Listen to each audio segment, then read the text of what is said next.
Study daily current affair की series में आप सभी का पुनः स्वागत है। आज है 8 मई 2020। इस वीडियो में डिस्कशन करेंगे हर रोज की तरह हिमाचल प्रदेश राष्ट्रीय तथा अंतर्राष्ट्रीय करंट अफेयर्स के बारे में। आइए सबसे पहले शुरुआत करते हैं हिमाचल प्रदेश करंट अफेयर से। पहला प्रश्न है, कोरोना वायरस के दौरान एचआरटीसी ड्राइवर कंडक्टर की मृत्यु होने पर प्रदेश सरकार द्वारा कितनी धनराशि उपलब्ध करवाई जाएगी। तो 50 लाख का ये अमाउंट है, आपको ज्ञात होगा।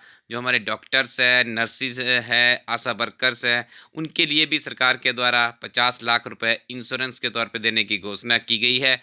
इसी श्रेणी में एचआरटीसी ड्राइवर और कंडक्टर को भी शामिल किया गया है, जो कि कोरोना वायरस के दौरान जो ये पेंडेमिक फैला हुआ, इसके दौरान विभिन्न तरह के राज्यों से हिमाचल वासियों को प्रदेश में ला रहे हैं। कोलकाता के बाद देश की दूसरी सबसे पुरानी नगरपालिका कौन सी है। तो इस नगरपालिका का नाम है नाहन नगरपालिका, सिरमौर जिला में स्थित है। 1868 में यह बनी थी, ये चीज़ भी आपने याद रखनी है। हिमाचल प्रदेश सरकार मरीजों तक समय पर जीवन रक्षक दवाइयाँ पहुँचाने के लिए किस नाम से हेल्पलाइन जारी की है। तो ये हेल्पलाइन जारी की गई है सीएम असेसियल मेडिसिन हेल्पलाइन। याद रखिएगा।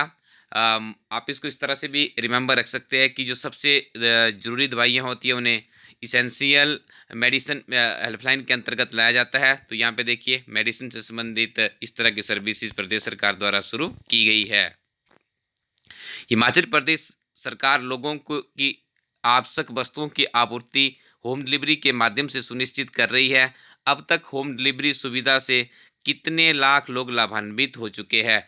करीब करीब 12.82 लाख। आप ये मान के चलते कि 13 लाख लोगों तक हिमाचल प्रदेश सरकार के द्वारा होम डिलीवरी के माध्यम से जो आवश्यक वस्तुओं की आपूर्ति है वो करवाई जा चुकी है। इसके पीछे का कारण आपको पता ही है कि महामारी की चपेट हिमाचल प्रदेश में भी बढ़ती दिख रही है।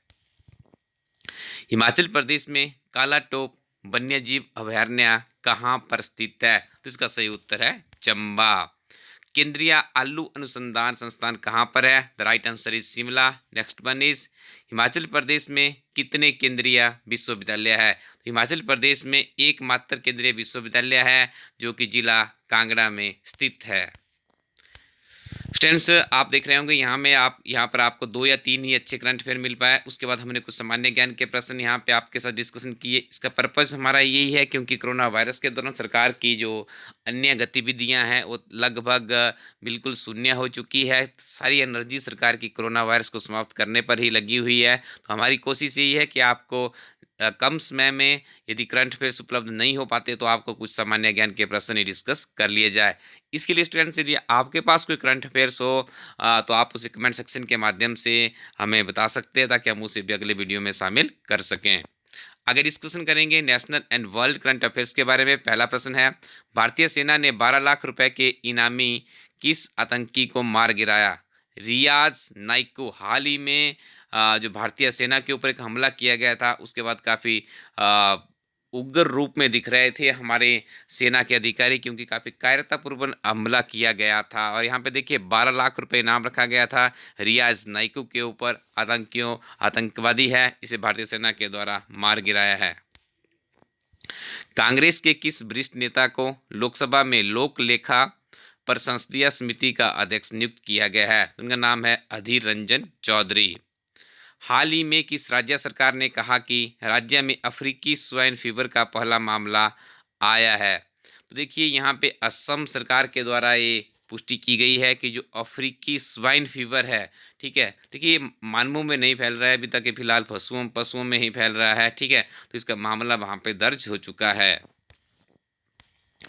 रविंद्रनाथ टैगोर का जन्म कब और कहाँ पर हुआ था। तो याद रखिएगा 7 मई 1861 को कोलकाता के जोरसंको हवेली में इनका जन्म हुआ था। और आपको ज्ञात होगा वर्ष 1913 में रविंद्रनाथ टैगोर जी को साहित्य में यानी लिटरेचर में नोबेल पुरस्कार मिला था। उन्होंने भारत और बांग्लादेश के राष्ट्रगान की रचना भी की है। कितनी महान शख्सियत थी, याद रखिएगा। इसलिए डिस्कशन किया जा रहा है क्योंकि पिछले कल यानी 7 मई को तो इनका जो ये था जन्म दिवस मनाया गया, ठीक है। इसके उपलक्ष्य पर आप लोग इसके याद रखिएगा क्योंकि बहुत महत्वपूर्ण है। पहले व्यक्ति थे जिन्हें नोबेल पुरस्कार प्राप्त हुआ था 1913 2013 में, और लिटरेचर में याद हुआ था, ये भी आपने याद रखना है। 7 मई को प्रतिवर्ष पूरे विश्व में किस दिवस के रूप में मनाया जाता है? तो 7 मई को मनाया जाता है विश्व एथलेटिक्स दिवस के रूप में। नेक्स्ट वन इज वर्ष 2020 के लिए नैनो विज्ञान और प्रौद्योगिकी में युवा कैरियर पुरस्कार किसे प्रदान किया गया? इनका नाम है सौरभ लोढ़ा। एक रिपोर्ट के मुताबिक 3 मई तक देश में कितनी बेरोजगारी दर रिकॉर्ड निचले स्तर पर दर्ज की गई है? देखिए 3 मई तक की बात की जा रही तो ऐसा कहा जा रहा है कि 27% तक बेरोजगारी दर्ज की गई है भारत में। तो याद रखिए कोरोना वायरस के कारण कितनी खतरनाक परिस्थितियां यहाँ पे बनती दिख रही है। पंजाब सरकार ने प्रवासी मजदूरों को वापस भेजने के लिए कितने करोड़ रुपए का बजट पास कर दिया है? तो 35 करोड़ रुपए के बजट की व्यवस्था की गई है। स्टूडेंट्स, आप हमारे प्लेटफॉर्म में विभिन्न तरह की किताबें उपलब्ध है जो कि हार्ड कॉपी और सॉफ्ट कॉपी के फॉर्म में उपलब्ध है। इनका लाभ उठाने के लिए आप हमारी वेबसाइट ilasstudy.co.in को विजिट करें। Thank you very much. Keep watching Ilasstudy YouTube channel.